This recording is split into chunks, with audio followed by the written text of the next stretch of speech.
Hi everyone, Vince with Boomer Electronics here. Hope you're all having a good day.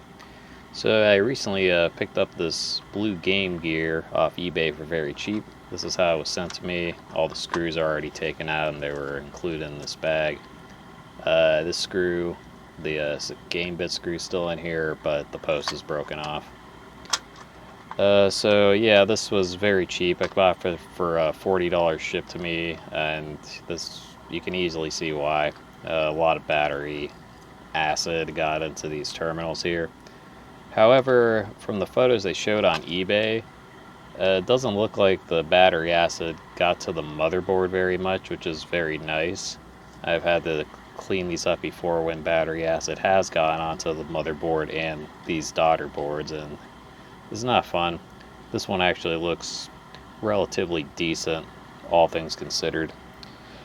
Since battery acid didn't really spread to the boards too much, I think I'm actually going to go ahead and power this one on and kind of see if we have any signs of life from it at all. So I'm going to go ahead and reattach this, and I'll be right back.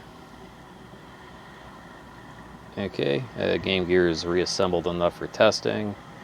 So I have a test cartridge right here that I know works, and I have a power adapter here as well. It's actually the official one you're supposed to use for the Game Gear. Any 9 or 10 volt center pin positive one should work though. So I'm gonna first see if we get like a power light when we turn this on. Nope, we do not get nothing. Oh, okay, and we're getting nothing because it's a bad connection here. Yeah, so some of the battery acid probably did get inside this port here, even though it looks okay from here. But yeah, there's probably some corrosion in these cleaned up. Okay, and so let me see if I can get this game to boot up at all.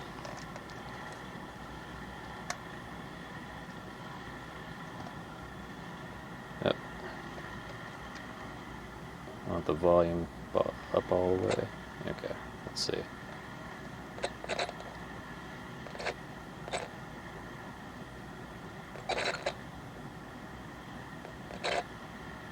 Ah, very weird. Okay. So it looks like it powers on and off. You just verify that.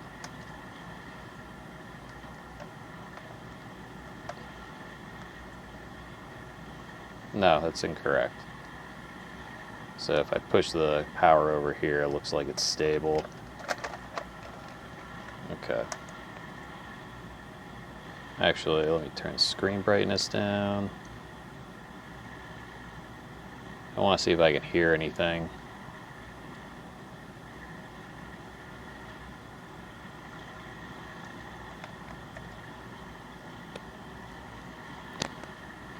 I'm going to actually plug in my headphones into this and see if I can hear anything coming through the headphone jack.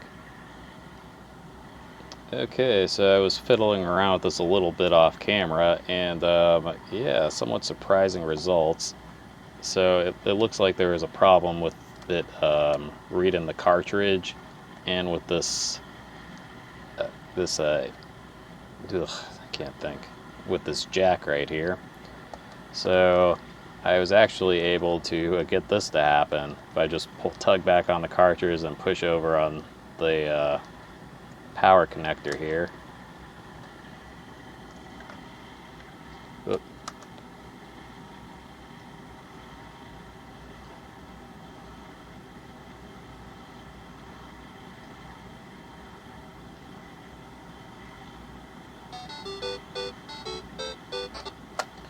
So this is actually in extremely good condition, all things considered. Didn't even have to recap it, and both the video and audio are working fine. I think this is the second one of these I've run across where that's the case, which is pretty cool.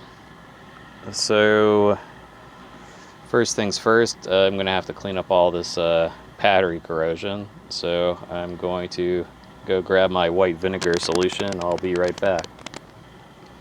Okay, so I have a white vinegar and water solution here. I'm going to use to clean up some of this battery acid. Normally I use straight white vinegar, but this is all I happen to have on hand. So yeah, pretty straightforward.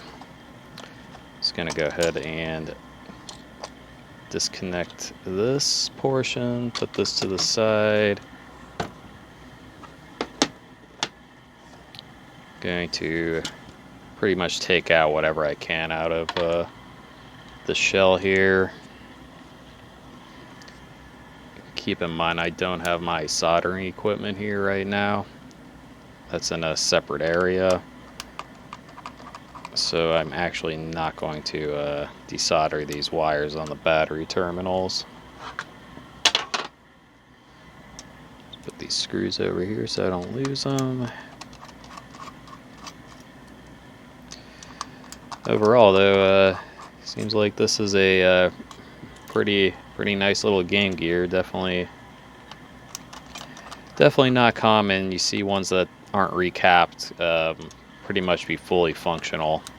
I've only seen that once before. I did observe the capacitors on the motherboard on this one look like they're actually, you know, they're not leaking all over the place, which is normally what you see on these. So, you know, sometimes you get lucky.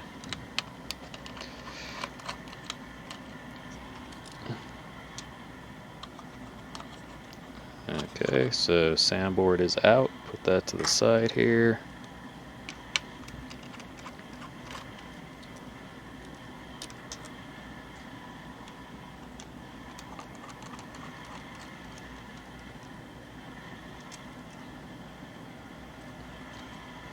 And oh yeah, this little sticky piece has to come off. So yeah, it just comes off. Yeah, let's take this whole portion out. Okay, I'm actually going to keep this over here too. This is going to need some white vinegar treatment for this this battery terminal here. Okay, so yeah, you can just go ahead and apply the white vinegar to wherever there's battery corrosion. And this stuff will just take it right off. Just let it soak for a while. And it just does all the work for you. Okay. You can kind of see it bubbling up maybe on camera there, but yeah, stuff works great. Yeah, and this isn't full white vinegar solution. If it was, it'd probably work a little better, but this should do. Just let it soak for a while. And get this battery terminal. Okay, so I'm just going to go ahead and let this all soak for a while. I'll be back. So I went ahead and got most of the battery acid out of the Game Gear shell. I mean, it looks probably about as good as it's going to get at this point. Yeah, so all the battery terminals are pretty much destroyed. I'm not going to try to clean these up. They're all in really bad shape. If you wanted to clean those up yourself, you could try it, and it probably would work, but they're going to look horrible. I actually did clean this one up. We can use this as an example. As you can see, there's a lot of pitting and things like that on it. It's just not in good shape. I'm going to go ahead and desolder this and replace it when I get a chance.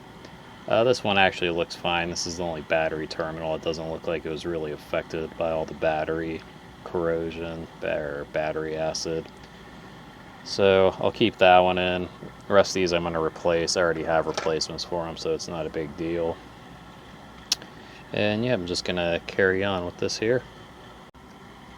Okay, so I went ahead and cleaned the power jack port out here a bit.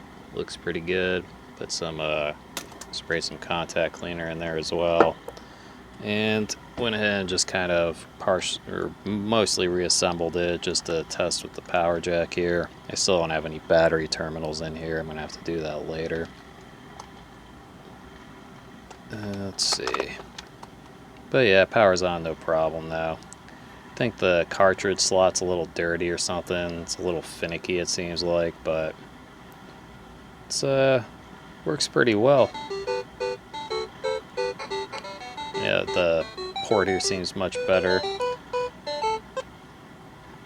Don't want to get a copyright strike for that sick tune there.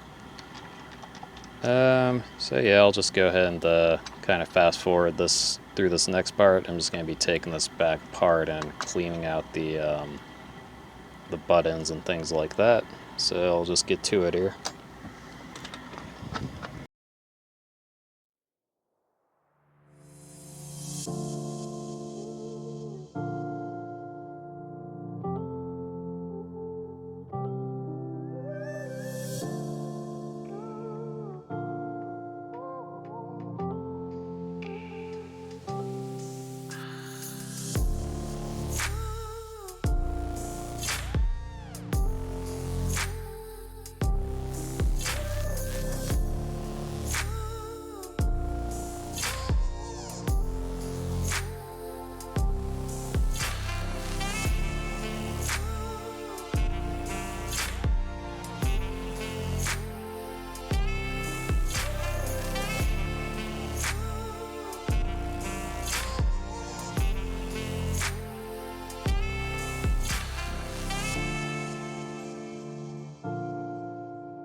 Okay, I'm just gonna verify everything's still working here.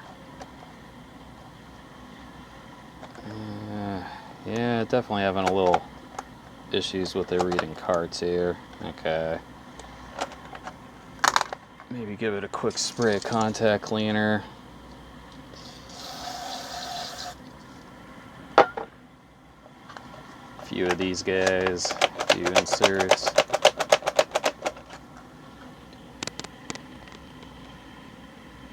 I wonder if, yeah, maybe this cartridge itself needs cleaned. Got my EverDrive cartridge right here too. I know this one's good to go. Yeah, maybe it's just the cartridge itself. Yeah, this one looks okay. Or maybe this slot just needed a clean. Nope. We're yeah, I think it's just this cartridge needs cleaned. I haven't cleaned it in a while, so it makes sense. Yeah, this one seems like it boots up every time. Okay, so yeah, it's just a dirty cartridge I need to clean out. Okay, cool. So yeah, this is looking pretty good. I'm actually going to, since this post broke off, and it does look like I'm going to be using the original screen since the screen's fine. I'm just going to epoxy this post down to the shell down here. So I'm going to do that off camera and let it set for a day. And when I get a chance, I will put in the new battery terminals. I'm going to need my soldering iron to do that one. But yeah, I'll be back with an update when I have one. So I want to take a moment to discuss what I do when a console appears to be fully working, but for whatever reason I don't fully trust the capacitors on it. Game Gears are known for having defective capacitors. It's extremely uncommon for them to work like this one is.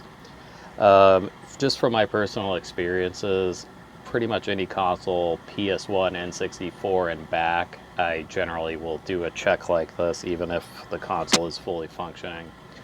So I have an ESR meter here. ESR stands for equivalent series resistance.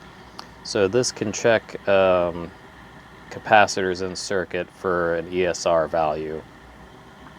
And this table shows you pretty much the worst possible outcome your capacitor should be. Generally, when I'm doing something like this, if the capacitor is over twice the worst possible value, then I'll go ahead and replace it. If it's not, I just leave it. And yeah, so pretty much I'm basically just trying to get all the capacitors that are obviously bad, if there are any here. So I'll go ahead and zero out the leads here. I'll show you an example of one, and then I'll just go through the rest on my own off camera.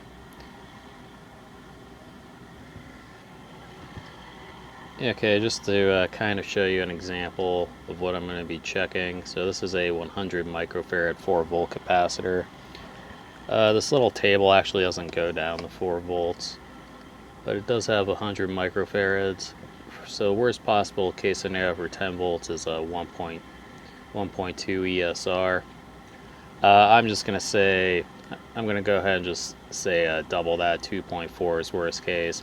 So double that then is about 5. So I'm going to ballpark there. So if this ESR value on this capacitor is 5 or over, I'm going to go ahead and replace it. So let's check it. Make sure everything's in camera view here. Make sure I get my leads on correctly. As you can see, you're reading 2.43 there. So that capacitor is good enough to pass my little test here. So I'm going to go through and see if any of them look exceptionally bad and mark them for replacement if they are. So yeah, that's what I'm going to be doing with this. Okay, so everything on the motherboard tested okay. None of the capacitors were 2 times over the max ESR value, which is what I'm looking for when I do this. However, 2 of the capacitors on the audio board actually did measure more than 2 times the max recommended ESR value.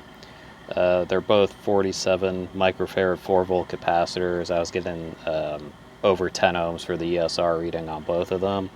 If you'll get the little chart here, 47 microfarad 10 volts is a 2.2 for the max ESR reading.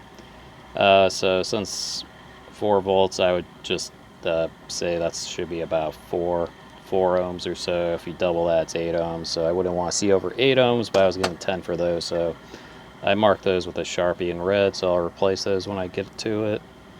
Everything on all the 3 capacitors on the power board all checked out fine. So yeah, that's kind of where I am with it. I'm going to go ahead and just kind of get this back together for now. And when I get a chance, I'll get a couple new capacitors soldered on and get the battery terminals taken care of as well. So stay tuned.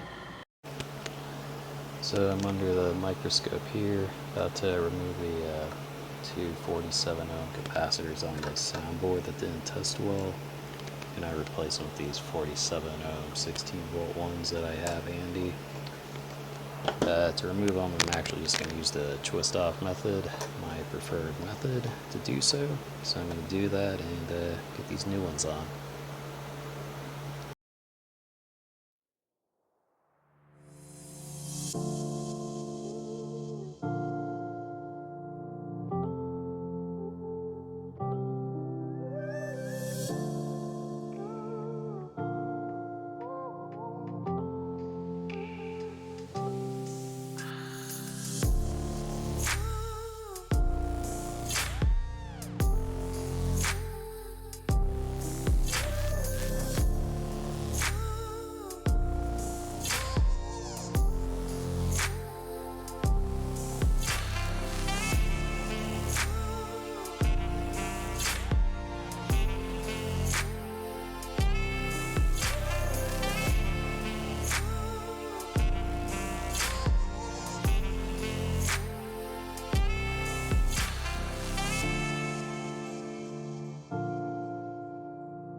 Okay, I've inserted the new battery terminals into the shell, so now I'm just going to go ahead and rewire them here.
So here's the blue Game Gear.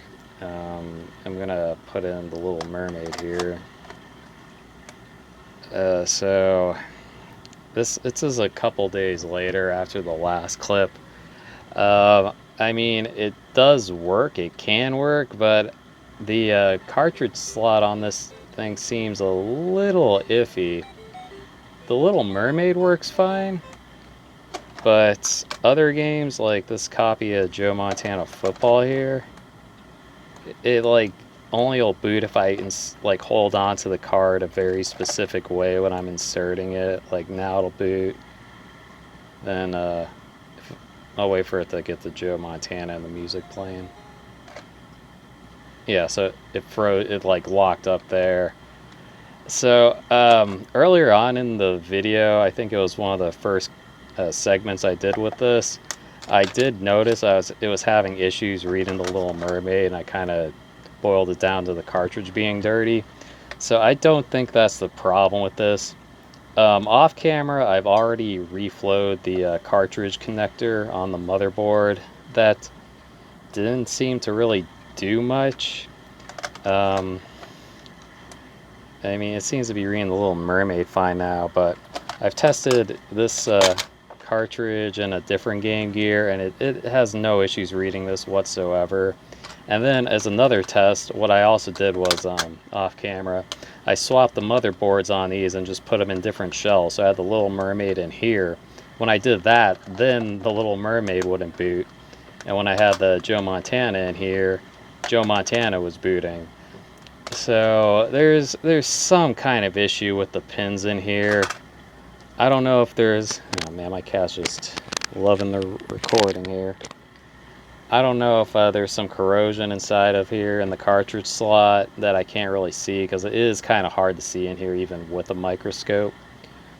Or if maybe one of the pins, some of the pins are just a little out of whack, but yeah, this thing is a little sketchy, and I'm not comfortable selling it as it is right now. So I'm going to probably have to take a closer look at the cartridge port. Worst case scenario, I might have to swap out the cartridge port with a different one. But yeah, that's kind of where I'm at with it. It's just kind of unfortunate. I was kind of hoping to get this guy done, but I can't really trust it to read games. Earlier too, it was having a lot more issues reading the Little Mermaid, but I don't know, it seems like it reads it okay now, but yeah, something's still a little messed up with this, so that's where I'm at with it.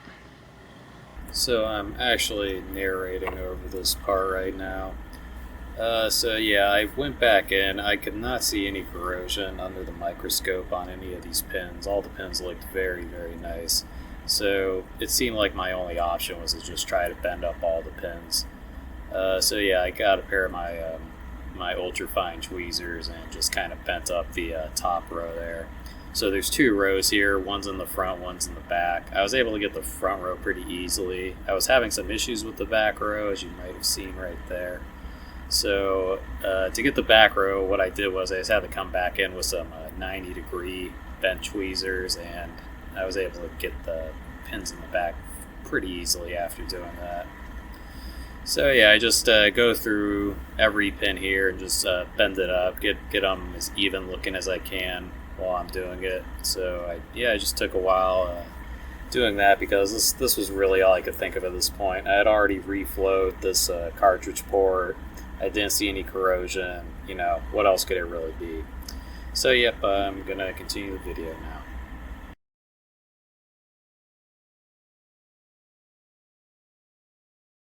I am very happy to report that this does seem to be working after bending all the pins in the cartridge slot up a bit.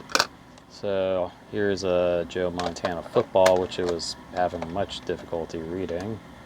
Boots right up now.